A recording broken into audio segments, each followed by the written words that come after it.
أعوذ بالله من الشيطان الرجيم.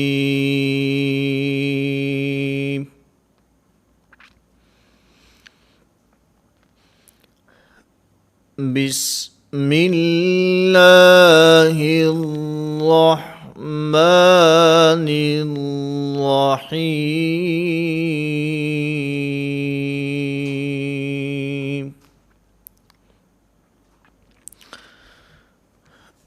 نورانی قاعدہ کی تختی نمبر 10.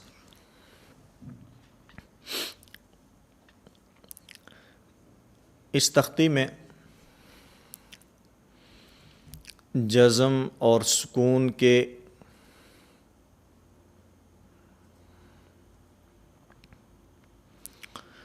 نورانی قاعدہ کی تختی نمبر 10. اس تختی میں سکون یعنی جزم کے قواعد اور اصول بیان کیے گئے ہیں. سب سے پہلے جزم کہتے کسے ہیں؟ تو اگر آپ قاعدہ میں دیکھیں تو یہ سوال اٹھا کر اس کا جواب دیا گیا ہے. جزم کہتے ہیں مڑا ہوا. دوسرے الفاظ میں حرف کے اوپر چھوٹا سا دال، حرف کے اوپر چھوٹا سا جو دال بنا ہوتا ہے اس کو جزم کہتے ہیں. تو جزم والا جو حرف ہوتا ہے اس حرف کو ساکن کہتے ہیں، اور جو ساکن حرف ہوتا ہے وہ خود بخود نہیں پڑھا جاتا بلکہ اپنے پیچھے والے حرف کی حرکت کے ساتھ پڑھا جاتا ہے. اس حرف سے پیچھے والا جو حرف ہے جو اس کا ماقبل ہے وہ اس حرکت کے ساتھ پڑھا جاتا ہے، کیونکہ اس کے اپنے اوپر کوئی حرکت نہیں ہے اور جزم اور سکون کی وجہ سے وہ حرف نہیں پڑھا جا سکتا.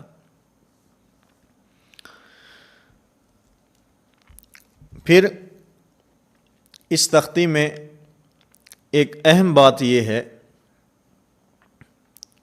یہ بات میں گزشتہ اسباق کے اندر بھی عرض کر چکا ہوں، اس تختی میں پھر اس کو سمجھ لیں. کسی بھی حرف کے مخرج معلوم کرنے کا طریقہ، آپ کسی بھی حرف کا مخرج معلوم کرنا چاہتے ہیں کہ یہ حرف کون سی جگہ سے نکلتا ہے، کون سی جگہ سے ادا ہوتا ہے، تو اس کا طریقہ یہ ہے کہ آپ اس حرف کو ساکن کریں اور اس کے ماقبل آپ حمزہ متحرک لگائیں. جب ساکن حرف کے ماقبل اور اس سے پیچھے آپ حمزہ متحرک لگائیں گے، جب اس حرف کو ادا کریں گے جہاں پر وہ آواز ختم ہو یا جہاں پر زبان لگے، یہ اس حرف کا مخرج ہے. بعض حروف میں زبان کا تعلق ہوتا ہے، بعض حروف کی ادائیگی میں، بعض حروف کے مخارج میں زبان کا تعلق ہوتا ہے. تو جن حروف کی ادائیگی میں زبان کو تعلق ہے اس کے اندر ہم نے دیکھنا ہے کہ جہاں پر زبان لگے، اور وہ حروف جن کی ادائیگی میں زبان کا تعلق نہیں ہوتا اس کے اندر ہم نے آواز کو دیکھنا ہے کہ یہ آواز کہاں پہ ختم ہوئی ہے. جہاں پر آواز ختم ہوئی ہے وہی اس حرف کا مخرج ہے. مثال کے طور پر میں دونوں کی مثال آپ حضرات کی خدمت میں پیش کرتا ہوں. پہلے مثال سمجھ لیں کہ جس حرف کی ادائیگی میں زبان کو تعلق نہیں ہوتا، مثلا عین ہے، حروف حلقی میں سے، کیونکہ حروف حلقی کا تعلق حلق کے ساتھ ہوتا ہے، زبان کے ساتھ تعلق نہیں ہے۔ آئین کو ہم نے ادا کرنا ہے، ہم اس کا مخرج معلوم کرنا چاہتے ہیں، آئین کو ساکن کریں، اس کے ماقبل حمزہ متحرک لگا دیں۔ اب آپ حضرات نے توجہ کرنی ہے، ہم آئین کا مخرج معلوم کر رہے ہیں۔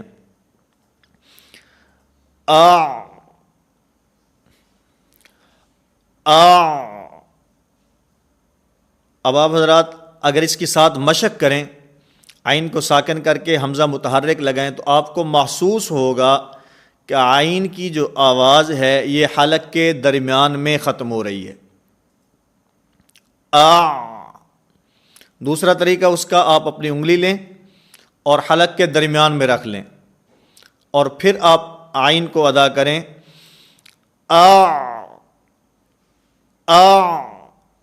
آپ کی اس انگلی کو گلے کی حرکت محسوس ہوگی، تو اس سے معلوم ہو گیا کہ آئین کا مخرج حلق کا درمیان ہے، وسط حلق سے آئین ادا ہوتا ہے۔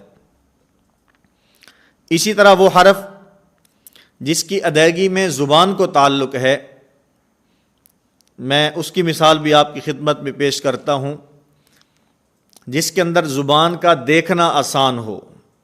بچے کو سمجھاتے ہوئے آپ کہیں گے بھی بیٹا دیکھیں، میں مثال دے رہا ہوں، آپ ضاد کو ادا کرنا چاہتے ہیں، اب اس کے اندر تو زبان آپ کے منہ کے اندر رہ جائے گی، بچے کو نظر نہیں آ رہی۔ مثال دیتے ہوئے ایسے حرف کا انتخاب کریں جس کے اندر زبان دیکھنے والے کو نظر آئے، تاکہ معلوم ہو سکے کہ یہ اس حرف کا مخرج ہے۔ مثال کے طور پر ذال ہے، ہم ذال کی ادائیگی کرتے ہیں، ذال کو ساکن کر کے ماقبل میں حمزہ متحرک لگائے۔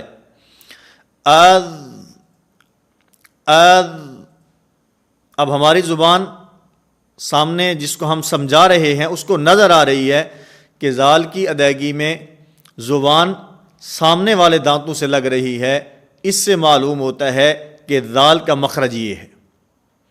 تو ایک تو اس تختی میں، کیونکہ اس تختی کے اندر سکون ہے، جزم کی مثالیں ہیں، حرف ساکن اور ماقبل میں حمزہ متحرک ہے، تو اس لیے یہاں پر اس بات کا خاص خیال رکھنا ہے کہ اس کے اندر حروف کے مخارج کی مشق ہو، تاکہ ہمیں پتہ چل سکے کون سا حرف کون سی جگہ سے ادا ہو رہا ہے۔ اور دوسری بات اس تختی کے اندر جو اہم ہے وہ یہ حروف کی صفات معلوم کرنے کا طریقہ۔ تفصیل کا وقت نہیں ہے، میں خلاصتاً آپ کی خدمت میں اس کا طریقہ پیش کر دیتا ہوں، اس کے مطابق آپ حضرات اس کی مشق فرمائیں۔ کسی بھی حرف کی صفات معلوم کرنے کا طریقہ بھی یہی ہے کہ آپ اس حرف کو ساکن کریں اور اس کے ماقبل میں حمزہ متحرک لگائیں۔ اب مخرج کے اندر تو ہم نے دیکھنا تھا کہ جہاں پر آواز ختم ہو یا جہاں پر زبان لگے وہ اس حرف کا مخرج ہے، اور صفات کے اندر ہم نے دیکھنا ہے سانس کا جاری ہونا، سانس کا بند ہو جانا، آواز کا جاری رہنا، آواز کا بند ہو جانا۔ میں حروف کی صفات میں سے پہلی دو صفات کے اوپر بات کر رہا ہوں، ہمس اور جہر، شدت اور رخوت۔ اب اس کے اندر ہمس کے اندر یہ 10 حروف کے اندر پائی جاتی ہے، جن کا مجموعہ فحثہ شخص سکت، یہ 10 حروف ہیں۔ صفت ہمس ان حروف کے اندر پائی جاتی ہے، اور 29 حروف میں سے 10 حرفوں کے اندر صفت ہمس ہے، تو باقی جو 19 حروف ہیں اس کے اندر اس کی ضد اور مقابل صفت جہر پائی جائے گی۔ یہ ہمس اور جہر ایک دوسرے کی ضد ہیں، جس طرح دن ہو سکتا ہے رات نہیں ہو سکتی، رات ہوتی ہے تو دن نہیں ہو سکتا، اسی طرح جن حروف میں ہمس ہے ان میں جہر نہیں ہوگی، جن میں جہر ہے ان کے اندر ہمس نہیں ہوگی۔ اب اس کے اندر ہمس کی جو صفت ہے اس کے اندر سانس کا تعلق ہے۔ اب ہم نے حروف کو ادا کرنا ہے اور صفات کو معلوم کرنا ہے، حرف کو ساکن کریں، ماقبل میں حمزہ متحرک لگائیں۔ میں مثال کے طور پر ہم سانس کو جاری رکھ کے حروف کی مشق کرتے ہیں تاکہ ہمیں پتہ چل سکے کہ ان حروف کے اندر صفت ہمس ادا ہو رہی ہے، سانس اس کے اندر جاری رہے گا۔ جیسے فحثہ شخص سکت، پہلا حرف فا ہے، آپ فا کو ادا کریں اور سانس کا جاری ہونا، اپنے منہ کے سامنے ہاتھ رکھ لیں، اف اف اف اف، تو یہ جو سانس ہوگا یہ ہمارے ہاتھ سے آ کر ٹکرائے گا، اس سے ہمیں معلوم ہو جائے گا کہ اس ہمارے حرف کے اندر صفت ہمس ادا ہو رہی ہے۔ اور وہ حرف جس کے اندر سانس بند ہو جاتا ہے، مثال کے طور پر با ہے، اب با یہ فحثہ شخص سکت، یہ جو مجموعہ ہے ہمس کے حروف کا، ان کے اندر با موجود نہیں ہے۔ اس کے اندر ایک اور اصول درمیان میں بات آئی ہے تو یہ سمجھ لیں، ہمیں معلوم کیسے ہوگا کون سے حرف میں کون سی صفت پائی جاتی ہے، کون سے حرف میں ہمس ہے، کون سے حروف کے اندر جہر والی صفت ہے، کون سے حروف میں شدت پائی جاتی ہے، کون سے حروف ایسے ہیں جن کے اندر رخوت ہے۔ تو اس کے لیے حضرات قراء نے جو 10 صفات لازمہ متضادہ ہیں، ہمس، جہر، شدت، رخوت، توسط، استعلاء، استفال، اطباق، انفتاح، اذلاق اور اسمات، یہ جو 10 صفات ہیں ان کو صفات لازمہ متضادہ کہا جاتا ہے۔ ان میں سے 5 صفات کی اگر گنتی میں لائیں تو ان میں ایک صفت ہے توسط۔ یہ جو صفت توسط ہے اس کے اندر کچھ شدت پائی جاتی ہے، کچھ رخوت پائی جاتی ہے، تو یہ ان دونوں کے بین ہے، درمیان میں ہے، اس لیے توسط کو مستقل صفت شمار نہیں کیا جاتا۔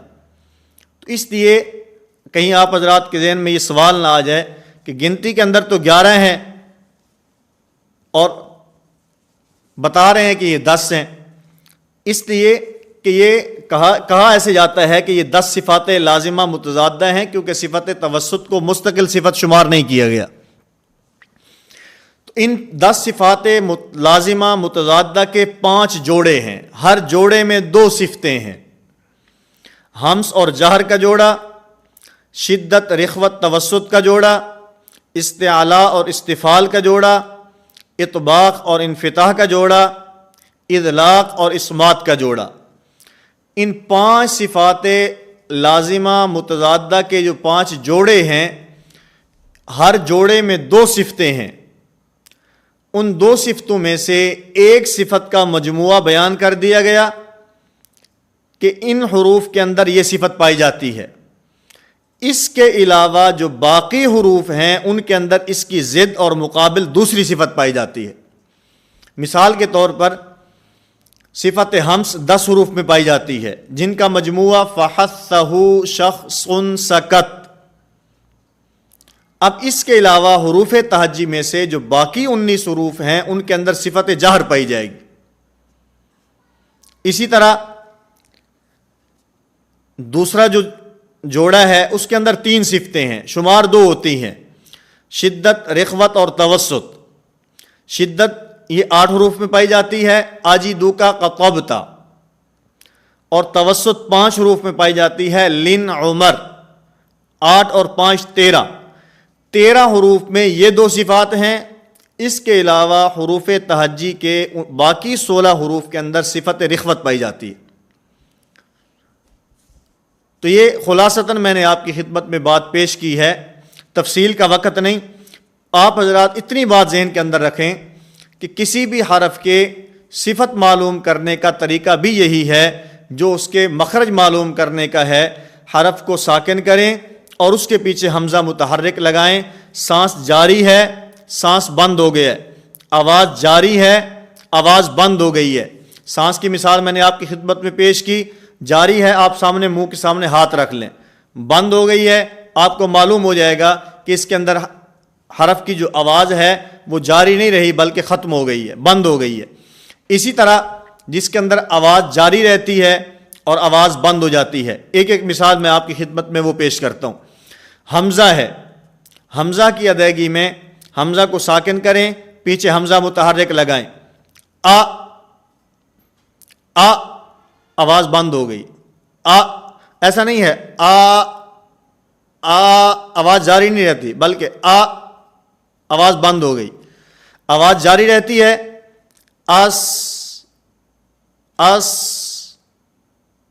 اب جس کے اندر آواز بند ہو رہی ہے، شدت کے جو 8 حروف ہیں، آجی دوکا قطب تھا، اس میں سے ایک حمزہ کی مثال میں نے آپ کی خدمت میں پیش کی، اور جس کے اندر آواز جاری رہتی ہے رخوت کے حروف میں سے، جیسے کہ سین ہے۔ اب لن عمر 5 حروف میں توسط، آجی دوکا قطب تھا 8 حروف میں شدت۔ اس کے علاوہ 16 حروف میں سے سین کی مثال میں نے آپ کی خدمت میں پیش کی کہ اس کے اندر آواز جاری رہتی ہے۔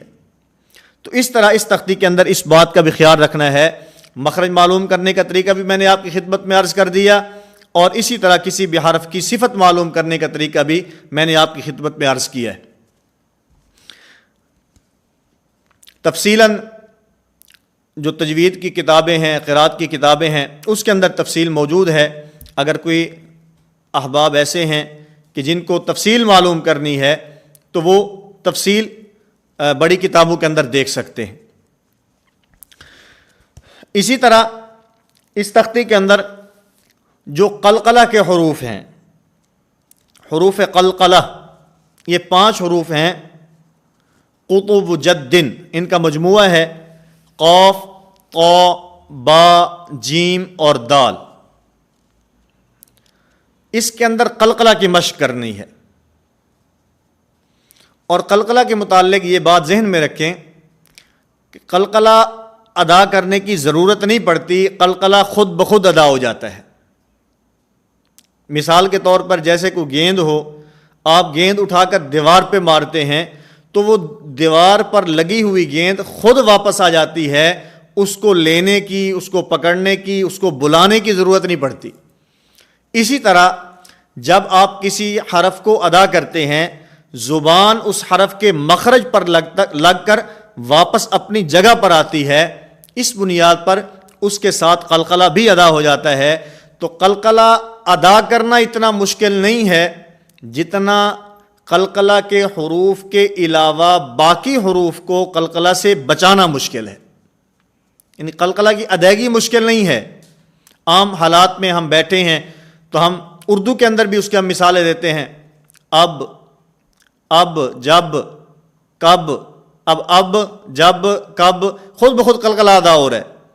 اور بسا اوقات اس میں ہوتا ایسے ہے کہ قلقلہ کی ادائیگی کے اندر غلطی ہو جاتی ہے، کوشش کریں تو اس میں ہونٹ جو ہے وہ سختی کے ساتھ آپس میں لگ جاتے ہیں۔ حالانکہ مخارج کے سبق میں، مخارج کی تختی میں یہ بات عرض کر چکا ہوں کہ باقی ادائیگی میں ہونٹوں کو بھینچنے کی ضرورت نہیں ہے، ہونٹوں کو سختی کے ساتھ آپس میں ملانے کی ضرورت نہیں ہے۔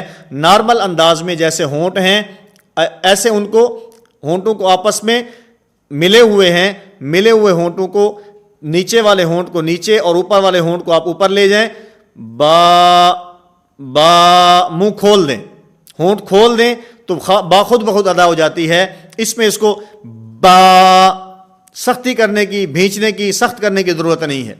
تو اسی طرح قلقلہ کے اندر بھی، اردو کے اندر بھی ہم اب، جب، کب خود بخود ادا ہو رہے، اور اسی طرح عربی گرامر کے اندر، قرآن کریم کے اندر بھی ہم اس کی ادائیگی کریں تو ادائیگی خود بخود ہو جائے گی، خود بخود ہو جائے گی اگر تھوڑی سی توجہ ہو۔ جیسے سورہ لہب کے اندر ہے، تبت یدا ابی لہب وتب ما اغنی عنہ مالہ وما کسب، خود بخود ادا ہو رہا ہے۔ تو اس لیے یہ دو تین باتیں جو اس تختی کے حوالے سے اہم تھی میں نے آپ کی خدمت میں پیش کی۔ نمبر 1، جزم اور سکون کہتے کسے ہیں، جزم اور سکون والے حرف کو کیا کہا جاتا ہے، اور تیسرا اس کے پڑھنے کا طریقہ کہ وہ خود نہیں پڑھا جاتا بلکہ اس کو ماقبل کی حرکت کے ساتھ ملا کر پڑھا جاتا ہے۔ اسی طرح مخارج معلوم کرنے کا طریقہ، اسی طرح صفات معلوم کرنے کا طریقہ، اور پھر اس تختی کے اندر قلقلہ کے حروف کے اندر قلقلہ کی ادائیگی کرنی ہے، اور اس کے علاوہ جو باقی حروف ہیں ان کے اندر قلقلہ کی ادائیگی سے بچنا ہے، اس کے بچنے کی کوشش کرنی ہے۔ یہ 3-4 اہم باتیں میں نے آپ حضرات کی خدمت میں آج کے سبق کے اندر پیش کی ہیں۔ 2-4 حروف کی مشق میں آپ حضرات کی خدمت میں پیش کرتا ہوں، اس کے مطابق آپ حضرات اس تختی کی مشق فرمائیں۔ پڑھنے کا وہی طریقہ ہے، ہجا کرتے ہوئے پہلا حرف پھر دوسرا حرف اور پہلے حرف کی حرکت، یا پھر دوسرا طریقہ پہلا حرف اس کی حرکت اور پھر دوسرا حرف۔ حمزہ با زبر اب، حمزہ با زیر اب، حمزہ با پیش اب، اب اب اب۔ اور اس کے اندر بھی جیسے میں نے گزشتہ اسباق کے اندر یہ بات عرض کی تھی کہ ہجا کرتے ہوئے حرف کا مکمل نام لیں گے، حرف کا پورا نام لیں گے۔ تو اسی طرح آپ حضرات نے کل کے سبق میں آنے تک اس تختی کی مشق کرنی ہے۔